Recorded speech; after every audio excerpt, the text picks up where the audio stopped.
I sent my cheating husband to jail. Here's my step-by-step revenge. The perfect lie. The engagement ring felt like a shackle. Evelyn twisted it around her finger, the diamond catching the dim light of the restaurant. Across the table, Daniel Hartman smiled, that same effortless smile that had once made her believe in fairy tales. You're quiet tonight, he murmured, reaching for her hand. His touch was warm. Familiar. A lie. Just tired, she said. 3 hours earlier she'd found the receipts. Hidden in his coat, a hotel bill dated last weekend. The weekend he'd claimed to be in Zurich. The name at the top, Lillian and Daniel Hartman. Not Mr. and Mrs., just their names, as if they'd done this before. Maybe they had. Evelyn sipped her wine, the bitterness clinging to her tongue. 6 years. 6 years of trust, of scars shared, of love she'd thought was real. And all along he'd been someone else. You sure you're okay? Daniel frowned. Perfect, she lied. The truth was a storm beneath her ribs. She needed proof. She let him kiss her goodbye. Let him believe she was still his. As his car disappeared, she typed into her phone, Lillian Hartman. The screen flooded with results, social media, LinkedIn, a wedding registry dated 2 years ago. Her breath stopped. Daniel had married her. Not just an affair. A double life. A photo loaded. Daniel grinning, arm around a blonde in a white dress, cutting a cake with Mr. and Mrs. Hartman in frosting. The date? 3 months before he'd met Evelyn. A laugh tore from her throat. She'd been the other woman all along. The ring felt grotesque. She ripped it off, the metal biting her skin. For a moment, she imagined throwing it into the river. But no. Daniel didn't deserve quick pain. She slid the ring back on. If he wanted a game, she'd play. And she'd win. The woman behind the mask. Evelyn had always been quiet. The kind of woman people overlooked. Soft-spoken, polite, the perfect listener. Daniel had mistaken her kindness for weakness. He didn't know about her past. The years surviving in a world that tried to break her. The sharp mind behind her smile. She'd learned patience. Strategy. Now she used both. She pretended ignorance. Let Daniel believe she was still blind. She kissed him, held him, whispered, I love you, with steel beneath. Meanwhile, she dug deeper. Bank records. Hidden emails. A second apartment under his name. Daniel had built a double life. Evelyn would dismantle it. Piece by piece. She started small. A misplaced keycard in his gym bag. A screenshot sent anonymously to Lillian's inbox. She watched as Daniel's phone buzzed incessantly that night. Work crisis, he muttered, locking himself in the study. Evelyn smiled into her tea. The cracks were forming. Next, she targeted his finances. Daniel had offshore accounts, untaxed, illegal. She copied every transaction. Then she waited. A week later, his CFO resigned abruptly. The company's stock dipped. Daniel came home tense, pouring whiskey after whiskey. Everything okay? Evelyn asked, feigning concern. Just stress, he said, kissing her forehead. She let him. Because soon he'd have more than stress. Soon he'd have nothing. The betrayal deepens. Lillian was blonde, beautiful, and according to Daniel's emails, the only one who truly understands me. Evelyn's hands clenched as she read the words. She's sweet, but she's not you, he'd written. Just a few more weeks and I'll cut ties. Sweet. Disposable. A knife twisted in Evelyn's chest.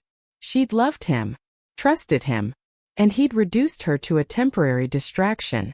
That night she sat in the dark, evidence spread before her. Then she smiled. She had a plan. Lillian wasn't the enemy. She was a pawn. Evelyn created a fake profile, Anna, a colleague from Daniel's past. She sent Lillian a message. He's lying to you too. Attached were screenshots of Daniel's emails to Evelyn. The response was instant. Who is this? Evelyn replied. Someone who knows what he's capable of. The next day, Daniel arrived home to a voicemail, Lillian's voice, shaking with rage. You married me while dating her? You're a monster. He paled. Evelyn watched from the doorway. Trouble in paradise? She asked. Daniel's phone rang again. The number was blocked. He ignored it. Too late. The dominoes were falling. That night, she heard him arguing through the study door. I'll fix this, he hissed. Evelyn sipped her wine. No, she thought. You won't. The silent preparation. Evelyn moved like a ghost through Daniel's office, her fingers flying over his keyboard. The password, their anniversary date, the irony wasn't lost on her. Granted access to everything. Bank statements, emails, even the encrypted folder labeled L. She copied it all onto a thumb drive, her pulse steady.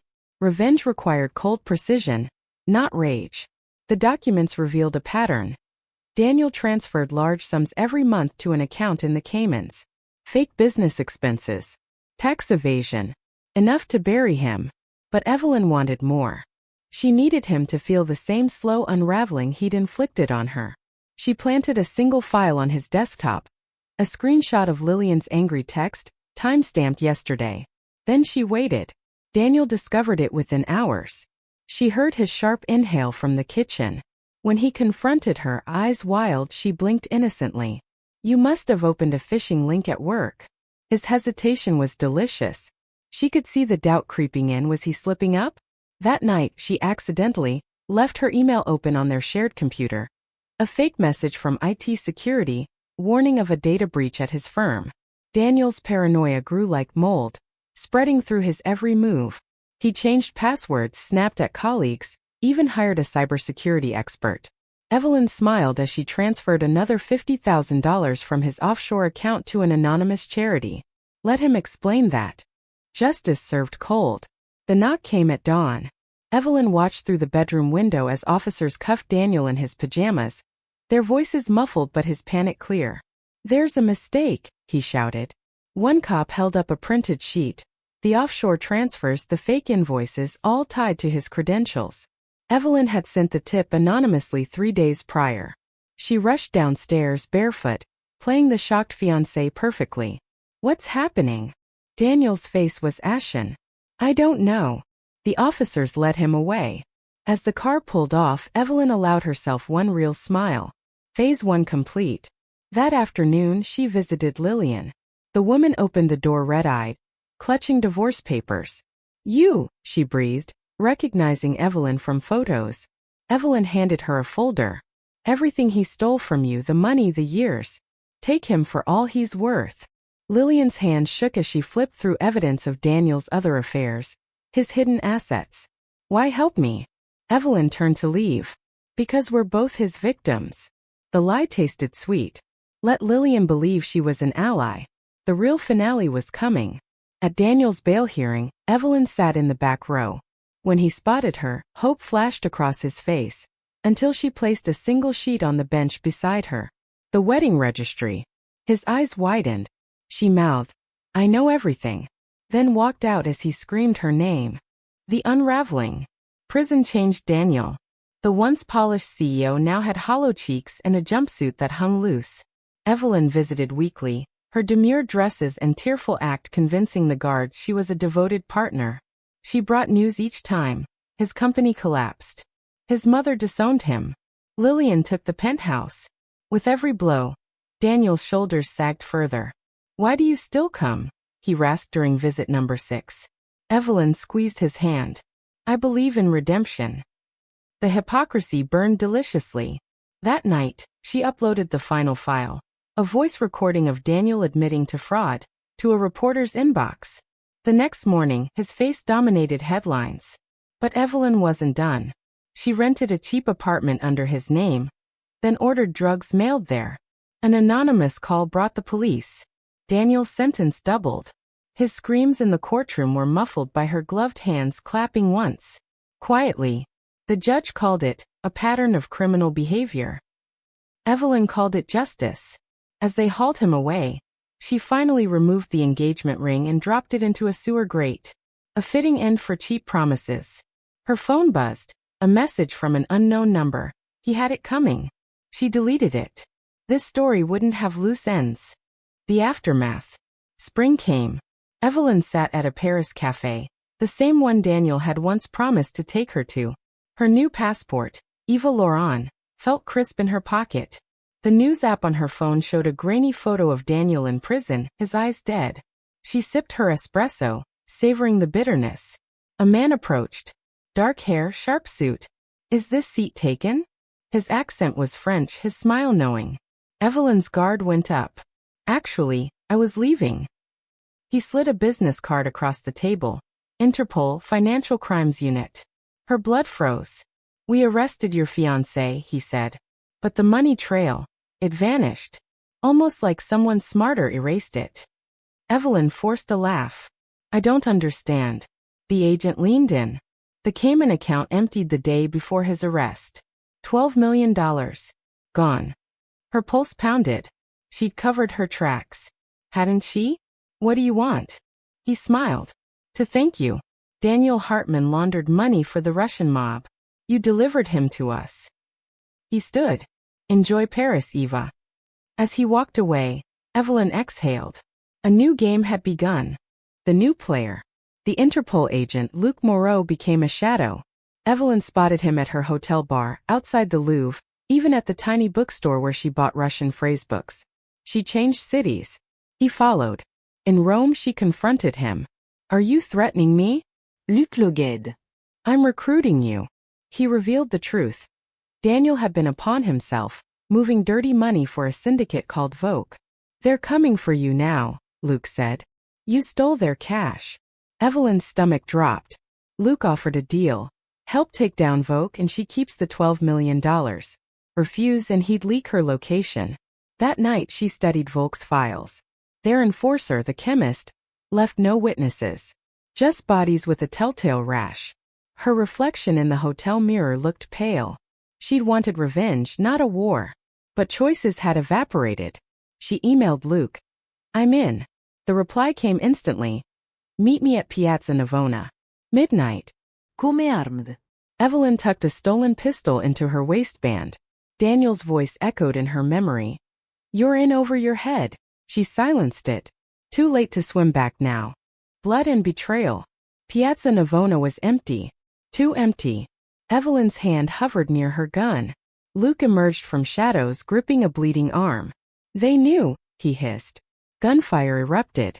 Evelyn dove behind a fountain as muzzle flashes lit the square. A bullet grazed her thigh. She returned fire blindly. Someone screamed. Then silence. Luc was gone. Just blood on cobblestones. Her phone buzzed, a blocked number. You have 48 hours to return the money. The chemist's calling card. She limped to a safe house, stitches pulling in her leg. The $12 million was untraceable crypto now. She could disappear forever. But Vogue would hunt her. And Luc, if alive, would hunt her harder. Dawn found her boarding a train to Zurich with a new identity. As the Alps blurred past, she opened a banking app. $2 million sent to Lillian's account. The rest? She split between charities and her own offshore vault. Let them chase ghosts. The train crossed into Liechtenstein. Evelyn smiled. Daniel was right about one thing. She had been in over her head. But she'd learned to swim. The end. Or not. 5 years later. A woman named Claire bought a vineyard in Argentina. The workers whispered about her. How she never smiled. How she kept a gun in her desk. One evening, Claire opened a news alert. Prison break. Notorious fraudster Daniel Hartman missing. Her wineglass shattered. That night, motion sensors tripped at the vineyard's gate. Claire waited in the dark with a shotgun. Footsteps creaked on the porch. The door burst open. Not Daniel. Luc Moreau, older now, a scar bisecting his lip. Hello, Evelyn. She didn't lower the gun. He's coming for you, Luc said. Vogue found him first. Made him a deal. You in exchange for his freedom. A laugh escaped her. Of course Daniel would sell her. Again. Luc tossed a file on the table. Flight records. Daniel was already in Buenos Aires. Last chance, Luc said. Help me burn Vogue to the ground. Outside, cicadas screamed. Claire, Evelyn, racked the shotgun. Tell me where he is. Luc smiled. Some stories don't end. They just reload.